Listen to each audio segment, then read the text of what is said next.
women and passive men. That's kind of a trait that's been passed down in our family. And I didn't just pull that out of thin air one day and say, oh, I think that's what happens in our family. I was actually given an assignment several years ago for a master's class, and I had to develop what was called a genogram. And a genogram is a psychological family tree. The assignment required us to build a family tree that went all the way back to our great-grandparents. But then we had to put something on the tree that we don't usually put on the tree, and that would be all the dirty laundry. All the issues, all the personalities, even the sin that is passed down generationally. And we had to hang that all on the tree. We had to analyze the trends and characteristics of the family.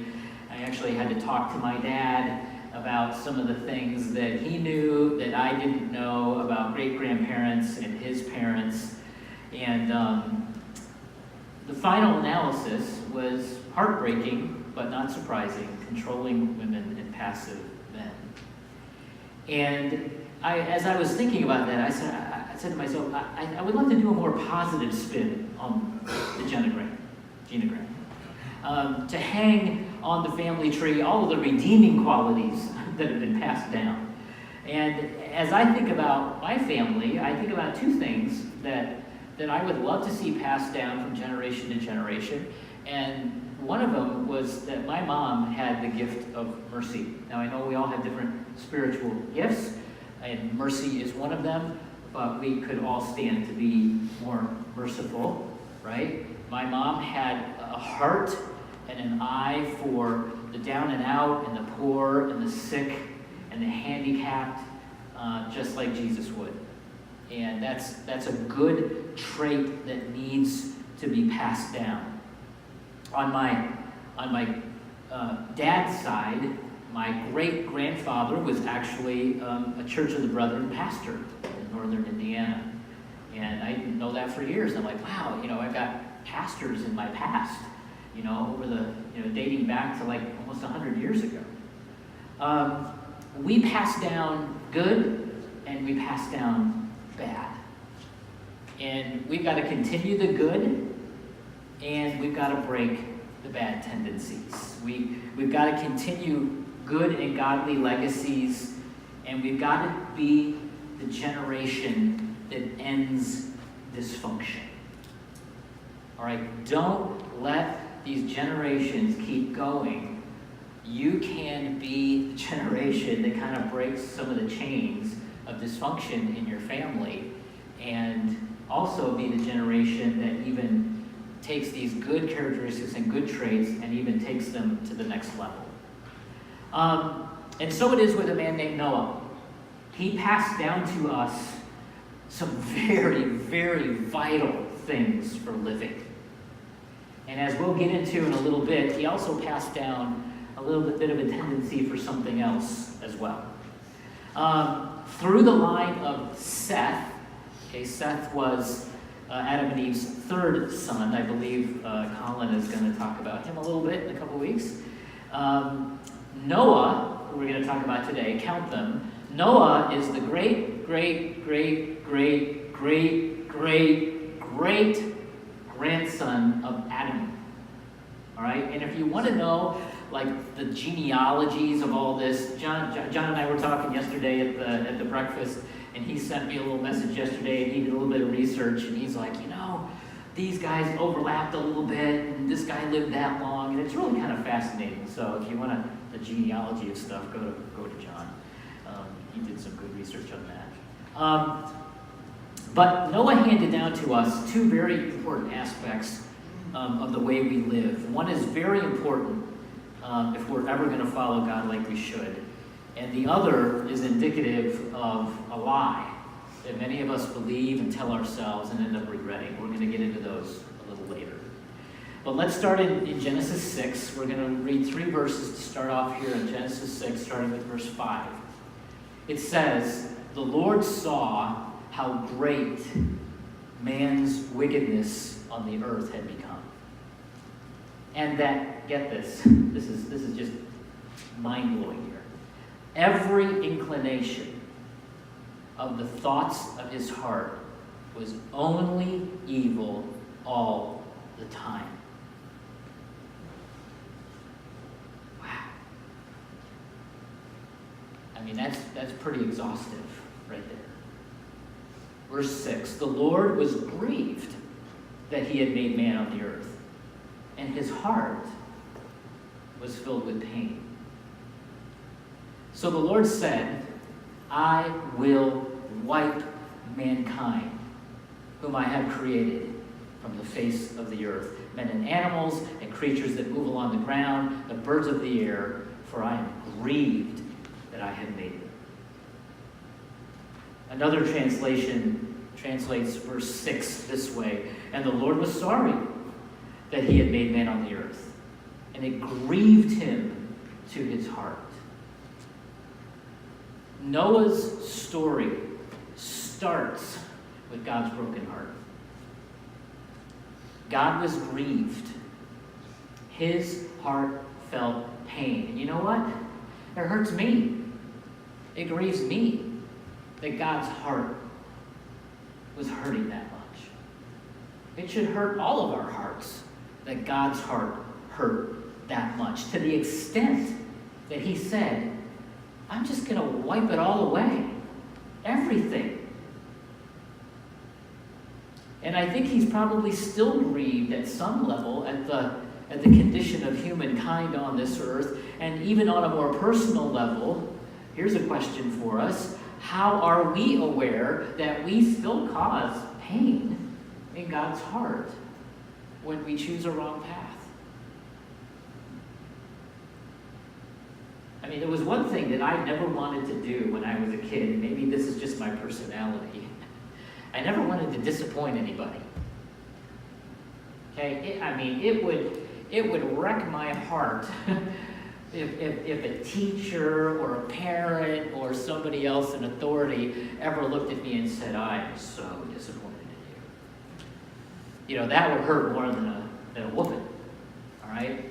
And not that God uses that or hangs that over our head, but at some point in God's heart, there are these feelings, there are these emotions of pain and grief over us. And it got to a point here in Noah's time where he just wanted to wipe it all away. And my friends, God is no less God for feeling that way. In fact, the reason we grieve and the reason we feel pain in our heart is because we are made in his image. Okay? God transferred those emotions to us when he made us in his image. It's natural for us to feel pain over the condition of this world. Have you ever felt pain in your heart over the condition of this world? Okay, just watch the news one night. You're going to have a little bit of grief and pain in your heart. Well, that's because God feels grief and pain in his heart. There are times, through no fault of our own, when situations go bad and we regret ever having gotten involved. Those times where we just want to start over, and that's the way God is feeling here in Genesis 6. But we've got to understand that although what God decided to do was catastrophic, it was not total annihilation. God did not crumple all of creation up and throw it in the cosmic trash can and start over. If God would have gotten into that habit, he would have had to have done it over and over and over down through the centuries. The answer was not starting over. And I'm going to explain this in a second. The answer was grace. The answer was grace. Now let me just pause here and say this. Many times in our life, we think that the answer to our predicaments and pickles in this life is to simply start over. You know, if we could just erase everything, forget about it, get a do-over, then everything would be fine. Right? That is until you get into another what? Pickle. All right? We see this in marriages, and in jobs, and in friendships, and in relationships, and, moving to a new town. We think that starting over in those dimensions of our life is the answer, but the answer is not starting over every time you feel uncomfortable or when life is a mess. The answer is grace. The answer is not about getting a new lease on life and seeing if we can take a second or third crack at it and somehow make life work this time. The answer is throwing ourselves at the feet of God and being the recipients of his grace and mercy. And you ask, Jamie, why did you go there? And I went there because of verse 8. And I like the way it says it in the New King James Version. It's kind of the way I grew up. I like that best. Verse 8 says, but Noah found what? Grace in the eyes of the Lord. God looked upon Noah with grace, and when Noah looked back into the eyes of God, he saw grace. And for those of us who know this story and know what's coming, we may very well question this idea of grace, because wiping the entirety of mankind from the face of the earth doesn't seem very gracious. Let me just suggest two things. First, God said that he was going to wipe mankind from the face of the earth, everybody, Noah included. Okay, that's the way he started off. I'm going to wipe mankind from the face of the earth. But verse 8 also indicates that as God was thinking about this and contemplating his next move, that he saw Noah. And verse 8 indicates that as God was doing that, he said, oh yes, there's Noah. He walks with me. Look at verse 9. What does it say in there near the end? It says, Noah walked with God. And God extended this grace to Noah. He didn't force it on him. He extended it to him. Grace is never shoved into our hands. It is offered with the hope that we will reach out and take it. We can choose to live in it. We can choose to sidestep it. It seems that the majority of the people living at this time had sidestepped everything God had offered to them, which brings me to the second point. I believe that this grace that was extended to Noah and his family was also extended to everyone watching. Why? Because as I will mention in a moment, it took a very long time to build the ark. Very long time. Okay, God opened a window of grace for a very long time. Long enough for people to respond. Hey, Noah, what are you doing? Well, here's what I heard from God. Okay, he's going to wipe everything clean here, and people on this ark are going to be the ones who are saved. I believe that there was an open opportunity for a very long time for people to respond to this general grace that God was offering to humankind at that point. And so, because of the grace that Noah found in the eyes of the Lord, an incredible story unfolds. And it's often true that when we accept the grace that he offers, we are also accepting an invitation into an adventure that requires, in Noah's case here, I know you're going to boo at this, but a boatload of faith. Okay? Hebrews 11:7, and I love Hebrews 11 because it gives these peeks into the lives of these Old Testament characters. Hebrews 11:7 says, by faith Noah, when warned about things not yet seen, in holy fear, built an ark to save his family. By his faith he condemned the world and became heir of the righteousness that comes by faith. And that goes hand in hand with Genesis 6 verse 9 that says, Noah was a righteous man, blameless among the people of his time, and he walked with God. What an incredible legacy Noah has passed down to us. Noah maintained his righteousness in the midst of a very unrighteous culture. He exhibited a faith in things not yet seen, namely rain. No water had ever fallen from the sky at this point in time that we know of. And the most beautiful phrase of all at the end of verse 9, and he walked with God. You see, that is where his righteousness came from, walking with God. That's where his blamelessness came from, walking with God. That's where his faith came from, walking with God. His righteousness and his blamelessness and his faith did not come from trying really, really, really, really hard. It came from walking with God. And this may come as a surprise to some of you, but righteousness and blameless and a life of faith are not the goals of our lives.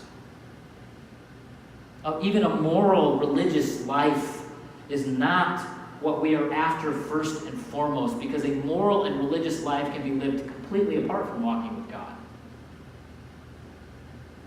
No, what made Noah righteous and blameless is the fact that he walked with God. His walk resulted in a righteous and blameless life, and a life that just leaked faith all over the place.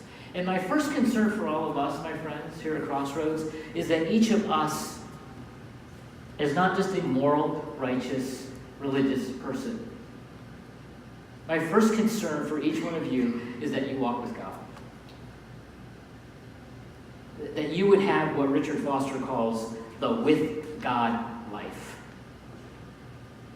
That you would wake up every morning and your first prayer be, God, I just want to walk with you. You see, in and of myself, apart from God, righteousness, blamelessness, and a life of faith are formidable mountains to climb. I can't do that on my own. But you know what? I can walk with God.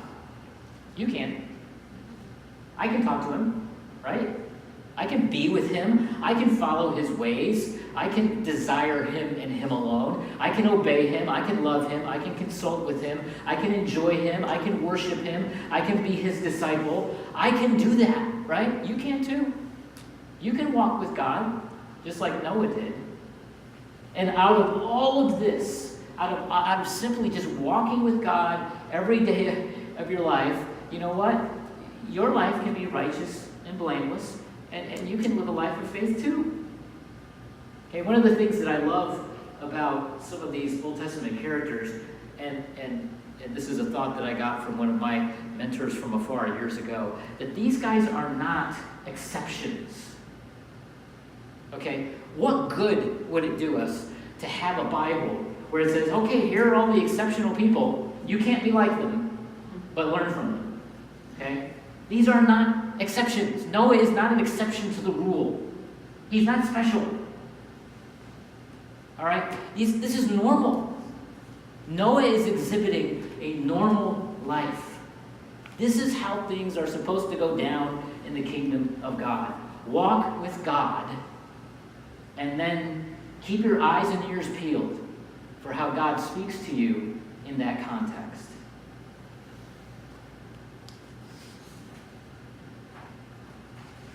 Okay, that was off script. Now I need to get back on script.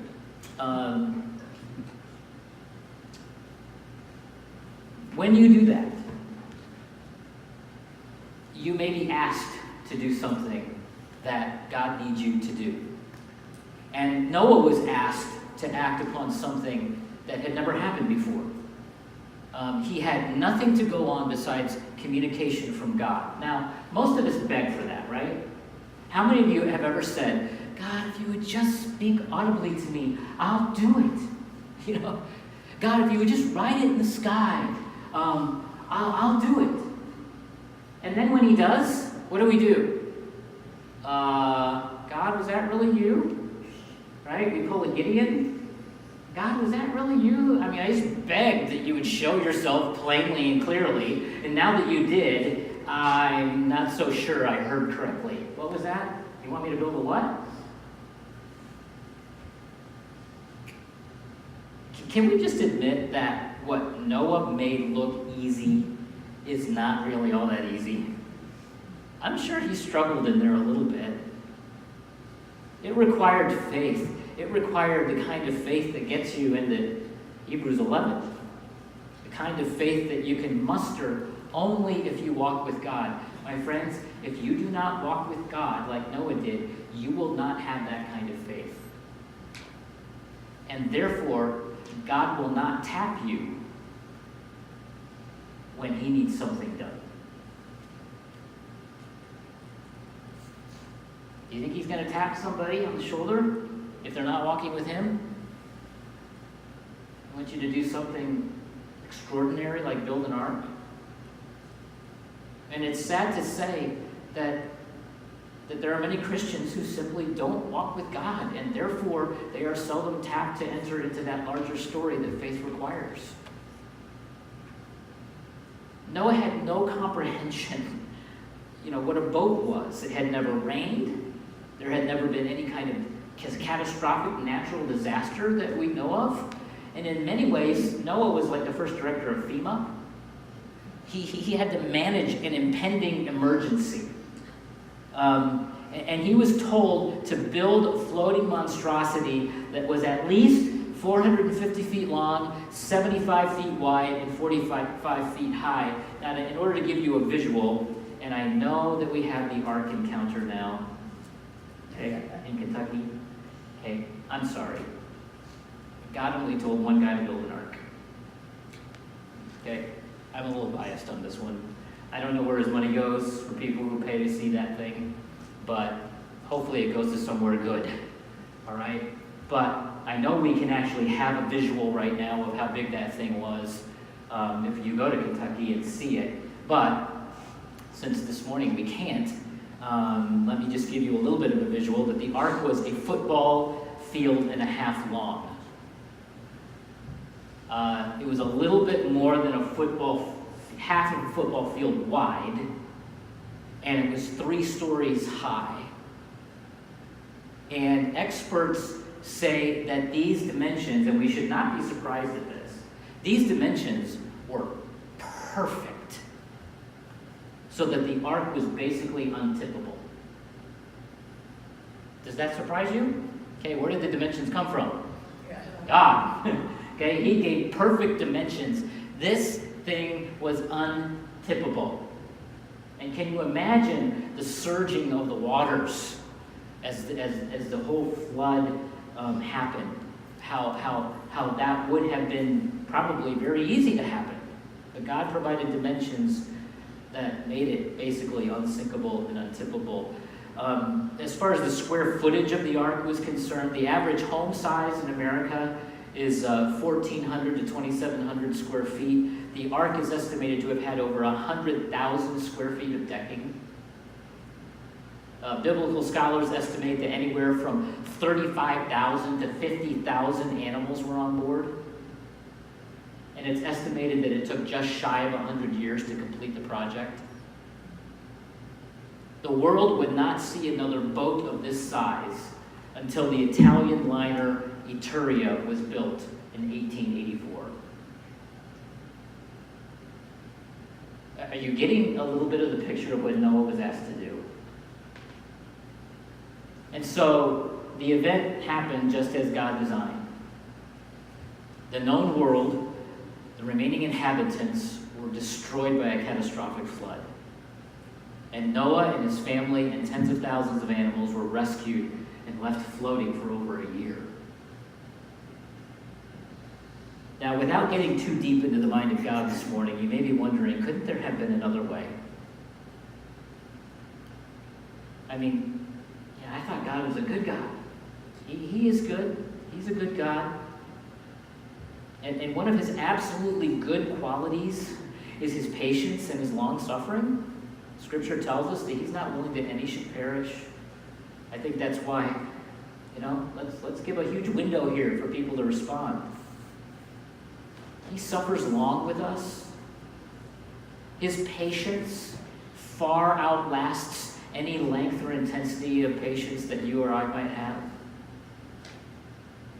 And since his very essence, my friends, is holiness, in his own words, he said, I cannot contend with man forever. And the way I translate that is, there's a limit on how much nonsense he will put up with. He's long-suffering, but there's a limit. I remember one of the episodes of The Cosby Show where the Father Heathcliff Huxtable looks at his son Theo and says, I brought you into this world and I will take you out. Okay, that's kind of what's happening here. God has that authority, and it does not taint his character one bit. The Bible over and over shows God using desolation as a way of dealing with humankind. Psalm 46, verse 8, come and see the works of the Lord, the desolations he has brought on the earth. From the lips of Job, the Lord gave, and the Lord has what? Taken away. Job's question, shall we accept good from the Lord and not trouble? That really is the question. We live most of our lives accepting and interacting with God on our terms.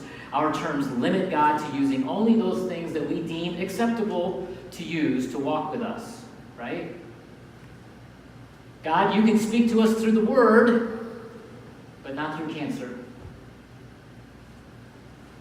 God, you can come close to us during a retreat, but please don't come and walk with us in bankruptcy or financial problems. God, you can walk with me on a beach on vacation, but please don't use a flood or depression or some other heartbreaking event to walk with me.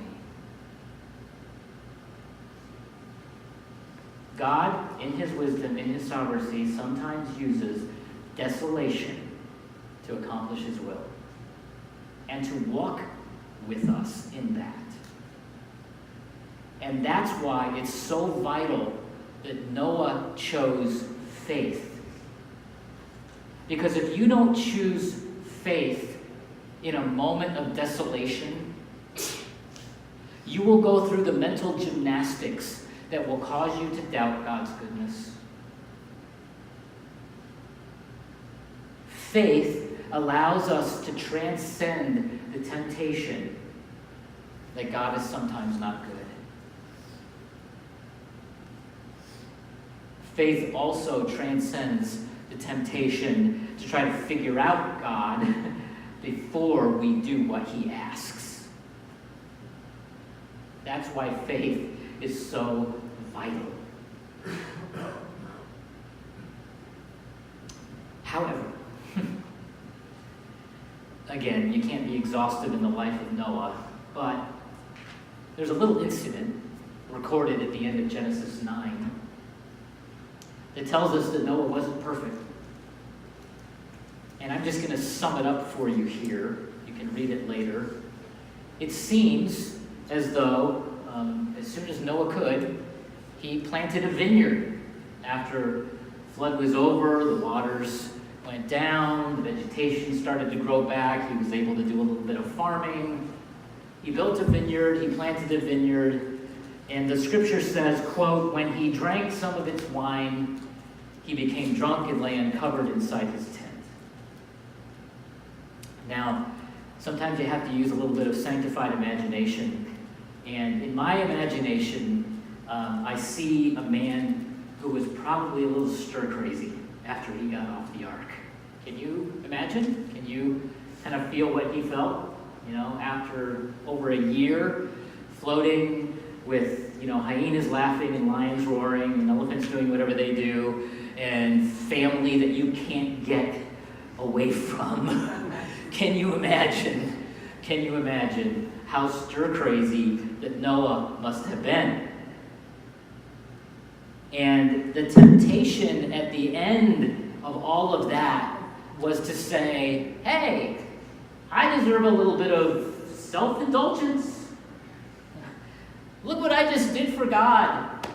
I just obeyed him, and I helped preserve humankind. I just gave over 100 years of my life to do what God wanted me to do. And this whole situation justifies a little indulgence, right? A little excess. We talked last week about how Adam and Eve were tempted to cover up their bad by doing good, right? And how Cain covered up his bad by doing more bad.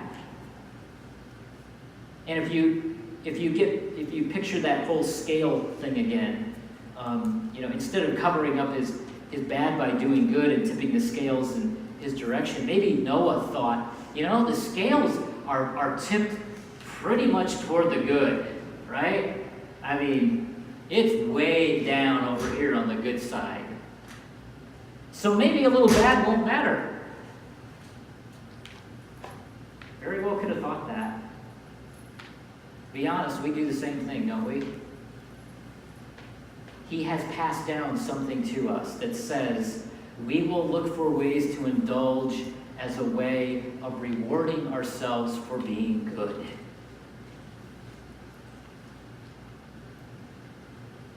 But when we go there, just like in Noah's case, it's very difficult to control the outcome. We don't have all the details here, but at the end of Genesis 9, it implies that Noah's son Ham did something very inappropriate when he accidentally discovered his father unclothed in his tent.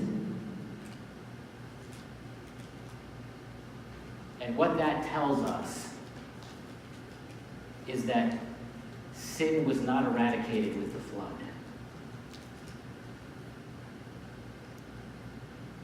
Why? It's because of something Paul said in Romans 14:23. He said, whatever does not proceed from faith is what? Sin. Really? Whatever does not proceed from faith is sin? It's interesting, isn't it?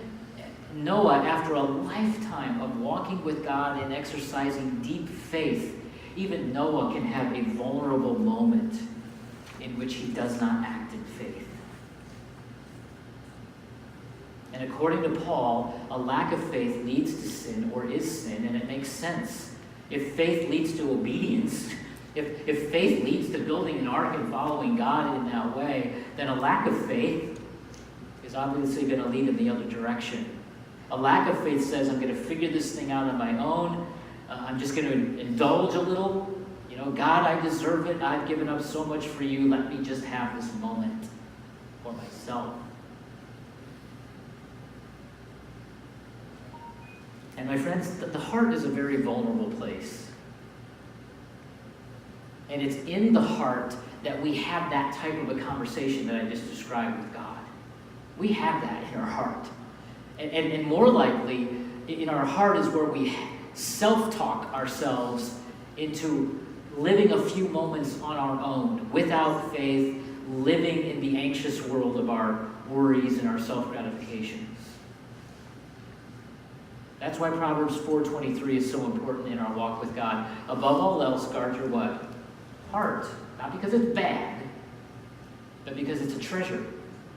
You guard treasure, don't you? You guard treasure because you don't want anybody else to take it. You don't want it tainted by anything else. And so Solomon tells us to protect it, to guard it, so that we can live from faith from it. When Noah got sober and realized what had happened, he blew a royal gasket. He cursed his own son Ham all the way through to his grandson Canaan, and told them that they would live out the rest of their days as slaves to the rest of the family. Cursed here does not mean that he let loose a string of expletives in an angry rage.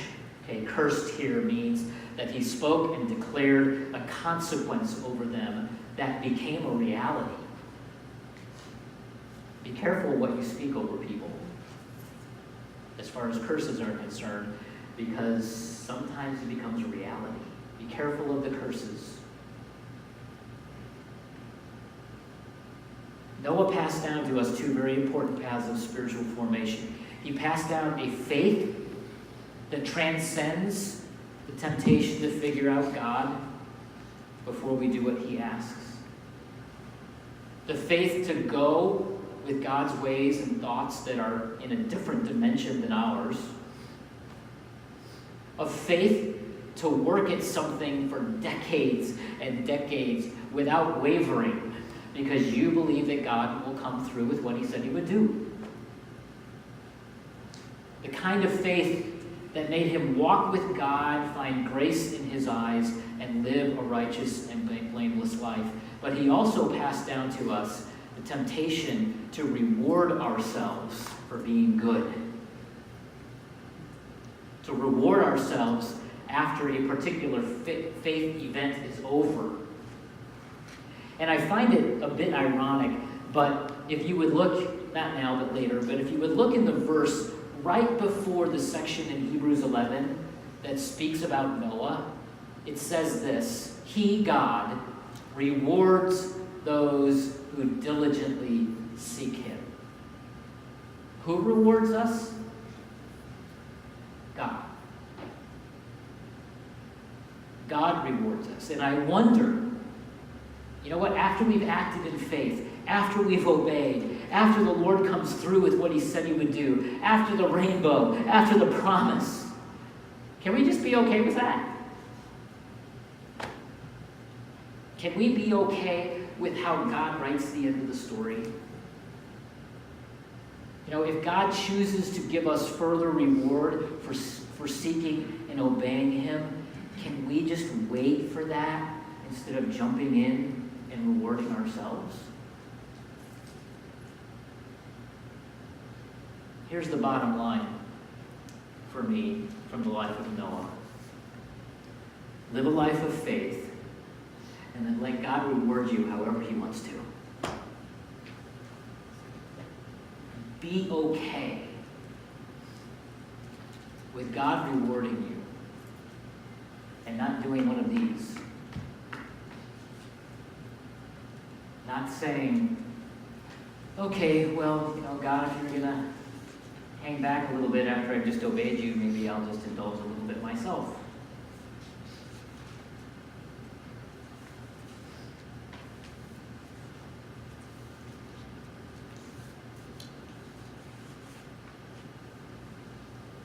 Like JT said earlier, sometimes we do things, and like Paul said in the New Testament, sometimes we just do things that we don't want to do. That doesn't mean our whole life is wrecked. All right? What we need to realize about Noah is that he lived a life more of faith than he didn't. And that's a good thing. That's a good thing. And when we don't, what do? Like I said last week, just simply go back and confess it. Ask for God's forgiveness and keep moving. Keep walking with God. And don't let the enemy use that one event where you lacked faith to define the rest of your life, because it doesn't have to.